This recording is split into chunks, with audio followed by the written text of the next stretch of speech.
ಎಲ್ಲ ಆತ್ಮೀಯರಿಗೆ ಸ್ವಾಗತ.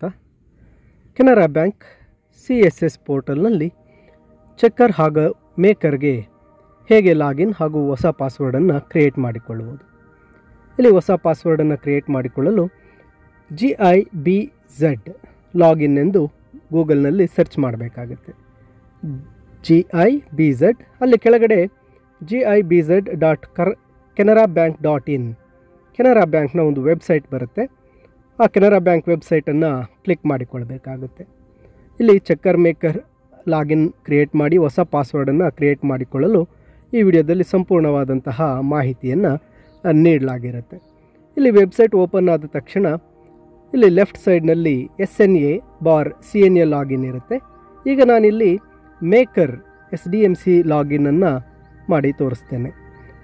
ಇಲ್ಲಿ ನಮ್ಮ ಇಮೇಲ್ ID ಯಾವುದು ಒಂದು ಮೇಕರ್ಗೆ ಇಮೇಲ್ ID ಕೊಟ್ಟಿರ್ತೀವಿ, ಆ ಇಮೇಲ್ IDಯನ್ನು ಇಲ್ಲಿ ಎಂಟರ್ ಮಾಡಬೇಕಾಗುತ್ತೆ.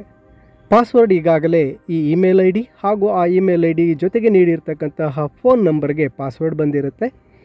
ಮೊದಲ ಪಾಸ್ವರ್ಡನ್ನು ನಾವು ಅಲ್ಲಿ ಎಂಟರ್ ಮಾಡಬೇಕಾಗುತ್ತೆ. ಇಮೇಲ್ಗೆ ಬಂದಿರುವ ಪಾಸ್ವರ್ಡ್ ಅಥವಾ ಮೊಬೈಲ್ ನಂಬರ್ಗೆ ಬಂದಿರುವ ಪಾಸ್ವರ್ಡನ್ನು ಮೊದಲಿಗೆ ನಾವು ಅಲ್ಲಿ ಎಂಟರ್ ಮಾಡಿ ಲಾಗಿನ್ ಆಗಬೇಕಾಗುತ್ತೆ. ಗಮನಿಸಿ, ಇದು ಮೇಕರ್ನ ಒಂದು ಲಾಗಿನ್ ಆಗಿರುತ್ತೆ. ಚೆಕ್ಕರ್ ಅಂದಾಗ HM ಲಾಗಿನ್ ಆಗಿರುತ್ತೆ. ಇಲ್ಲಿ ಮೇಕರ್ ಲಾಗಿನ್ಗಾಗಿ ಇಮೇಲ್ IDಗೆ ಬಂದಿರತಕ್ಕಂತಹ ಅಥವಾ ಫೋನ್ ನಂಬರ್ಗೆ ಬಂದಿರತಕ್ಕಂತಹ ಒಂದು ಪಾಸ್ವರ್ಡನ್ನು ಎಂಟರ್ ಮಾಡ್ತೇನೆ.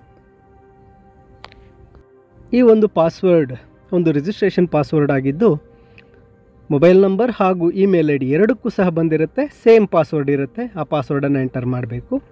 ನಂತರ ಕೆಳಗಡೆ ನೀಡಿರತಕ್ಕಂತಹ ಈ ಒಂದು ಈ ಕ್ಯಾಪ್ಚಾವನ್ನು ನಾವು ಎಂಟರ್ ಮಾಡಬೇಕಾಗತ್ತೆ. ಕ್ಯಾಪ್ಚಾವನ್ನು ಎಂಟರ್ ಮಾಡಿ ನಂತರ ಲಾಗಿನನ್ನು ಕ್ಲಿಕ್ ಮಾಡಿಕೊಳ್ಬೇಕು. ಲಾಗಿನ್ ಕ್ಲಿಕ್ ಮಾಡಿದ ಕೂಡಲೇ ಮೊದಲನೇ ಬಾರಿಗೆ ನಮಗೆ OTP ಬರುತ್ತೆ. ಇದು ಪ್ರತಿ ಸಾರಿ ಲಾಗಿನ್ ಆದಾಗ ನಾವು ಪಾಸ್ವರ್ಡ್ ಸೆಟ್ ಮಾಡಿದ್ರೂ ಸಹ ಪಾಸ್ವರ್ಡ್ ಕೊಟ್ಟ ನಂತರ OTP 100% ನಮ್ಮ ಒಂದು ಇಮೇಲ್ ID ಹಾಗೂ ಮೊಬೈಲ್ ನಂಬರ್ಗೆ ಬಂದಿರುತ್ತೆ. ನಾವು ಮೊಬೈಲ್ ನಂಬರ್ಗೆ ಬಂದಿರತಕ್ಕಂಥ OTP ಹಾಗೂ ಇಮೇಲ್ಗೆ ಬಂದಿರೋ OTP ಎರಡು ಸೇಮ್ ಆಗಿರುತ್ತೆ. ನಾವು ಅದನ್ನು ಎಂಟರ್ ಮಾಡಬೇಕು. ನಾವು ಇಮೇಲನ್ನು ನೋಡಿ ಆದರೂ ಎಂಟರ್ ಮಾಡ್ಬೋದು ಅಥವಾ ಮೊಬೈಲ್ ನಂಬರ್ಗೆ ಕಳಿಸಿರುವ OTPಯನ್ನಾದರೂ ಎಂಟರ್ ಮಾಡಬಹುದು. ನಂತರ ವ್ಯಾಲಿಡೇಟ್ OTPಯನ್ನು ಕ್ಲಿಕ್ ಮಾಡಿದ ಕೂಡಲೇ ಈ ಒಂದು ಫಸ್ಟ್ ಲಾಗಿನ್ನಲ್ಲಿ ಕ್ರಿಯೇಟ್ ಪಾಸ್ವರ್ಡ್, ಇಲ್ಲಿ ನಾವು ನಮ್ಮ ಓನ್ ಪಾಸ್ವರ್ಡನ್ನು ಕ್ರಿಯೇಟ್ ಮಾಡೋದಕ್ಕೆ ಬರುತ್ತೆ. ಈಗಾಗಲೇ ನಮ್ಮ ಇಮೇಲ್ ID ಅಥವಾ ಮೊಬೈಲ್ ನಂಬರ್ಗೆ ಬಂದಿರತಕ್ಕಂತಹ ಡಿಫಾಲ್ಟ್ ಪಾಸ್ವರ್ಡ್ ಏನಿರುತ್ತೆ ಆ ಪಾಸ್ವರ್ಡನ್ನು ಇಲ್ಲಿ ಕರೆಂಟ್ ಪಾಸ್ವರ್ಡ್ಗೆ ಎಂಟರ್ ಮಾಡಬೇಕಾಗುತ್ತೆ.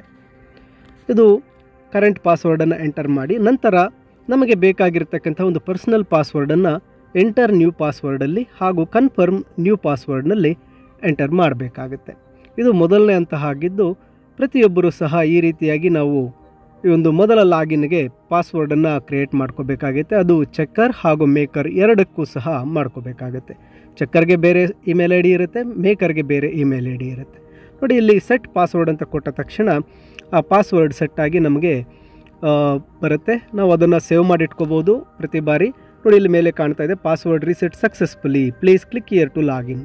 ಈಗ ನಾವು ಮತ್ತೊಮ್ಮೆ ಕ್ಲಿಕ್ ಹಿಯರ್ ಲಾಗಿನನ್ನು ಕ್ಲಿಕ್ ಮಾಡಿ ಮೇಕರ್ನ ಒಂದು ಹೋಮ್ ಪೇಜನ್ನು ನೋಡೋಣ. ಇಲ್ಲಿ ಲಾಗಿನ್ ಇಯರನ್ನು ಕ್ಲಿಕ್ ಮಾಡಿದ ಕೂಡಲೇ ನಮಗೆ ಮತ್ತೆ ಇಲ್ಲಿ ಯೂಸರ್ ನೇಮ್ ನಮ್ಮ ಇಮೇಲ್ ID ಆಗಿರುತ್ತೆ. ನಂತರ ಪಾಸ್ವರ್ಡ್ ಈಗಾಗಲೇ ನಾವು ಪರ್ಸನಲ್ ಆಗಿ ಸೆಟ್ ಮಾಡ್ಕೊಂಡಿರ್ತೇವೆ, ಆ ಪಾಸ್ವರ್ಡನ್ನು ಬಳಸಬೇಕು. ಇಮೇಲ್ IDಗೆ ಬಂದಿರುವ ಪಾಸ್ವರ್ಡ್ ಈಗಾಗಲೇ ಅದು ಹೋಗಿರುತ್ತೆ. ಇಮೇಲ್ ID ಕೊಡ್ತೇವೆ. ನಂತರ ಪರ್ಸನಲ್ ಪಾಸ್ವರ್ಡ್ ಸೆಟ್ ಮಾಡ್ಕೊಂಡಿದ್ದೇವೆ. ಕ್ಯಾಪ್ಚಾವನ್ನು ಇಲ್ಲಿ ಎಂಟರ್ ಮಾಡಬೇಕಾಗುತ್ತೆ.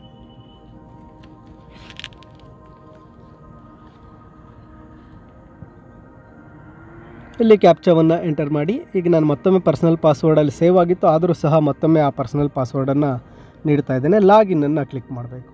ಲಾಗಿನ್ ಕ್ಲಿಕ್ ಮಾಡಿದ ಕೂಡಲೇ OTP ಬರುತ್ತೆ.